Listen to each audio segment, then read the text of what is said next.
இயக்குநர்களுடைய நடிகர். நான் ஒரு களிமண் மாதிரி தான் போவேன் ஸ்டூடியோ ஸ்பாட்டுக்கு. முன்னாடி ப்ரிப்பேர் பண்ணிலாம் போகிறது இல்லை. ஸ்பாட்டுக்கு போன பிறகு டைரக்டர் என்ன சொல்கிறாருங்கிறது நல்லா அழகாக உள்வாங்கி அதை வந்து வெளியே நடிப்பாக வெளிப்படுத்துவோம். அப்படி தான் வந்து திருப்பாச்சி படத்தில் நீங்களாம் பார்த்துருப்பீங்க, லைட்டாக மட்டத்தலையோடு இருந்திருப்பேன். பேரரசு சார் வந்து அந்த ஜெயில் சீன் பார்த்துருப்பீங்க, பட்டாசு பாலுவோடைய இன்ட்ரடக்ஷன் ஷாட்டு. அதில் வந்து நான் நடித்தேன், நல்லா நடித்தேன்னு நிறைய பேர் பாராட்டாங்க. அதுக்கு முக்கிய காரணம் வந்து பேரரசு சார் தான். அவர் வந்து நான் என்ன பண்ணணும் அதை அப்படியே அவர் நடித்து காமிச்சார். ஈச் அண்ட் எவ்ரி திங் வந்து அதில் நடித்து காமிச்சார். அப்படியே அதில் நடித்தேன். அந்த கேரக்டர் வந்து இப்போ ரீசெண்டாக யாரோ ஒருத்தர் எனக்கு வந்து ஆன்லைனில் சோஷியல் மீடியாவில் வந்தது எனக்கு காமிச்சார். அதை பார்க்கும்போது ரொம்ப சந்தோஷமாக. இப்போ கூட வரும்போது நம்ம கமலா தியேட்டரில் அவ்வளோ பெரிய பேனர் திருப்பாச்சி வந்து ரீரிலீஸ் பண்ணுறாங்க அப்படின்னு ரொம்ப சந்தோஷமாக இருந்தது. ரொம்ப நன்றி சார். இந்த மாதிரிலாம் எனக்கு நீங்களாம் வாய்ப்பு கொடுத்ததுனால தான் இப்போ சம்பத்ராம் இன் நடுநாடு அப்படின்னு போட்டு வர அளவுக்கு ஒரு படத்தை நம்மளாலே நடிக்க முடிஞ்சது. ஸோ இத்தனை படங்களில் என்னுடைய இயக்குநர்கள், உதவி இயக்குநர்கள் இவங்க எல்லாருமே வந்து என்னை சப்போர்ட் பண்ணி ஒவ்வொரு படத்துலையுமே நான் போய் ட்ரை பண்ணும்போது இவனுக்கு ஏதாச்சும் ஒன்று கொடுத்தோம். ஏன்னா அந்த அளவுக்கு போய் போய் போய் போய் பார்த்து பார்த்து பார்த்து அவங்கள வந்து தொல்லை போயிட்டே இருப்பேன். இவனுக்கு ஏதாச்சும் ஒன்று கொடுக்கணுன்றதுக்காகவே எனக்கு வந்து சின்னதோ பெருசோ அவங்க படத்தில் மக்கள் பார்த்தார் அவங்க மைண்டில் இருக்கிற அளவுக்கு ஒரு கேரக்டருங்களை கொடுத்த ஒவ்வொரு படத்துலையும் என்னை வந்து இந்த அளவுக்கு நடிக்க வச்சிருக்காங்க. இப்போ இந்த ஸ்டேஜுக்கு வர வச்சிருக்காங்கன்னு தான் சொல்லணும். உங்க எல்லாருக்குமே என்னோட மனமார்ந்த நன்றியை தெரிவித்து. டிஎஃப்டி குறை சொல்றீங்க. டிஎஃப்டின்றது என்ன சார்? திரைப்பட கல்லூரியில் திரைப்படம் எடுப்பது எப்படி என்று சொல்லிக் கொடுக்கக்கூடிய ஒரு கல்லூரி. அந்த கல்லூரியில் படித்தவங்களுக்கு திரைப்படம் எடுக்க தான் தெரியும், திருட்டுத்தனம் பண்ணலாம் தெரியாது. இல்ல இல்ல இல்ல தலைவா, எங்களுக்கு என்னை புண்படுத்துவது போல் இருந்ததுனால நான் சொல்கிறேன்.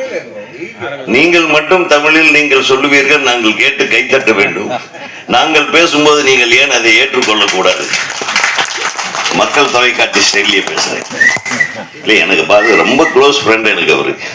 நான் அவருடைய வாய்ஸும் அவருடைய பேச்சு திறனும் நம்ம ரொம்ப he knows me and I know him. அதுக்காக தான் அந்த உரிமையோடு தான் பேசுறேன். நீங்க இப்போ கூட ஒரு 10 கோடி கொடுங்க, நானும் அரவிந்தராஜும் வந்து உங்களுக்கு எவ்வளவு சின்சியரா படம் எடுத்துறோம்னு பாருங்க. ஒத்துக்கிறாரான்னு கேளுங்க. சரியா? ஏதோ எலெக்ஷன்ல 40 லட்சம் கணக்கு காட்டிட்டு கணக்கு காட்டாம ஏதோ போச்சுன்ற மாதிரி சொன்னீங்க இல்லையா, அந்த போன மாதிரி கூட வச்சுக்கலாம். ஏன்னா சம்பத்ராஜ் தான் வந்து அதுலயும் வந்து மெயின் கேரக்டர். சம்பத்ராம் தான் அதுலயும் மெயின் கேரக்டர். சம்பத்ராம் மெயின் அப்படின்னு போடுவோம். நான் ரெடி. பேரரசு தான் சாட்சி. உனக்கு ஒரு படம் உண்டு இல்ல, உனக்கு ஒரு படம் உண்டு. அப்படிதான் சொல்றாரு. டிஎஃப்டின்னு ஒரே ஒருத்தர் வச்சுதான் படம் எடுத்தாங்க. ஏன்னா மீதி படத்தை எனக்கு காட்டி ஆகணும். எத்தனை பேருக்கு நீங்க அட்வான்ஸ் கொடுத்தீங்க? ஆமா, அந்த லிஸ்ட் அனுப்புங்க எனக்கு. நாளைக்கு நீங்க அனுப்புறீங்க, இல்லைன்னு இன்னொரு தொலைக்காட்சியில் நான் பேசுவேன். நான் ரொம்ப மோசமான ஆளுங்க. உண்மையை உறக்க கத்துவேன் உங்கள் தொலைக்காட்சியை விட. தட்டுங்கப்பா. எப்படி? திருமலைக்கு என்ன பத்தி தெரியும், அவனை பத்தி எனக்கு, அவரை பத்தி எனக்கு தெரியும். நாங்க சினிமாவில் நாங்கள் ஒரு குடும்பங்க. நாங்க என்ன சொல்றோம், மக்கள் தொலைக்காட்சியில இந்த மாதிரி ஒரு முயற்சி எடுத்தீங்கன்றது சொல்லுங்க, சந்தோஷம். இந்த மாதிரி ஏமாத்திட்டாங்கன்னு சொல்லாதீங்க. அதாவது இப்பவும் சொல்றேன், சினிமா இல்ல இல்ல இப்பவும் சொல்றேன், இந்த அன்பு செல்வன் கூட சொன்னது கூட தப்பு. எங்களுக்கு ஏற்புடையதல்லதான் அந்த பட தயாரிப்புகள் வந்தது. அதாவது நாங்க 100 பேருக்கு கொடுத்தோம். நீங்க ஏன் கொடுத்தீங்க?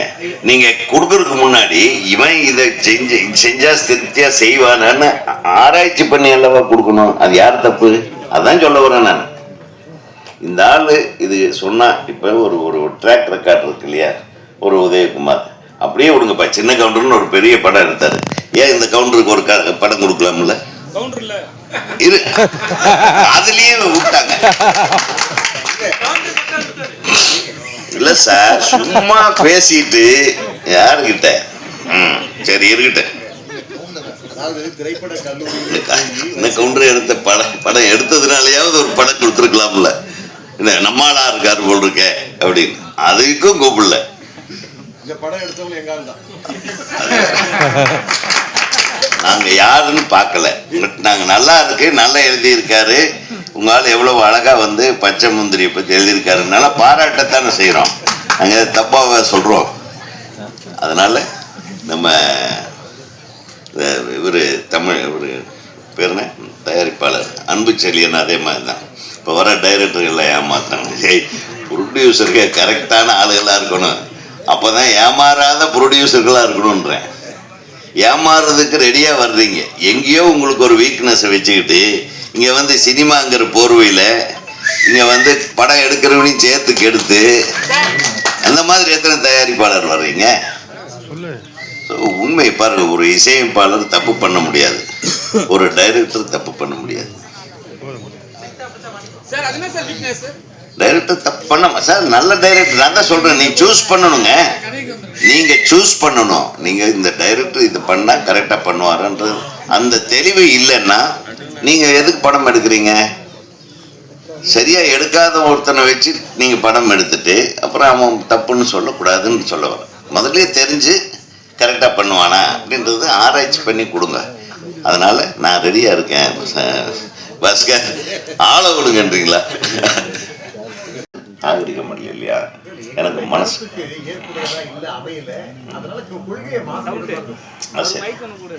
ஆக இந்த திரைப்படத்துல எல்லா விஷயமும் நல்லா இருந்தது, ஒளிப்பதிவும் நல்லா இருந்தது, எடிட்டிங் நான் ஏற்கனவே சொன்ன மாதிரி. அப்புறம் சகோதரர் சம்பத்ராம் வந்து அதை ஃபீல் பண்ணார் பாருங்க. அந்த நான் 200 படங்கள் நான் அங்கங்கே ஒவ்வொரு காட்சியில் 2 காட்சியில் அப்படித்தான் நடிப்பு.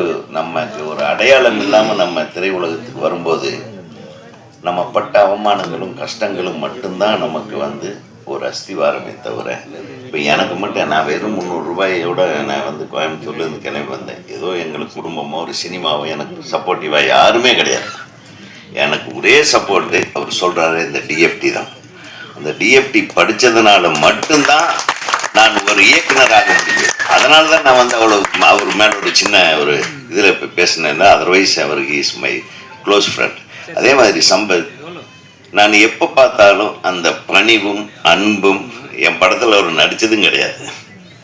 நடிச்சிருக்கீங்களா? அது வேற விஷயம். என் படத்தில் அவர் நடித்ததில்லை. நான் மேபி நான் படம் பண்ணுற டைம் அவர் என்ட்ராவலன்னு நினைக்கிறேன். பட்டு எப்போ பார்த்தாலும் அந்த அன்பும் மரியாதையும் இயக்குனர்கள் மீது அவர் வைத்திருக்கக்கூடிய அதுதான் உங்களை காப்பாற்றும், நிச்சயமாக காப்பாற்றும். நீங்கள் இன்னும் மேலே நீங்கள் வந்து முன்னேறுவீங்க. உங்களுடைய நீங்கள் இந்த படத்தில் ஒரு டிஃப்ரெண்ட் சம்பத் ராமனை வந்து நம்ம பார்க்க முடிஞ்சது. நீங்கள் சொன்னீங்களே, எனக்கு அவர் நம்ம ராஜ்கிரண் சார் பேரை சொல்லணும்னு நானே சொல்லணுன்ட்டு இருந்தேன். அந்த ஸ்டைல் ஆஃப் இது இருக்குது, ரொம்ப நல்லா இருந்தது, ரொம்ப நல்லா இருக்கு. Very good, all the பெஸ்ட்டுங்க.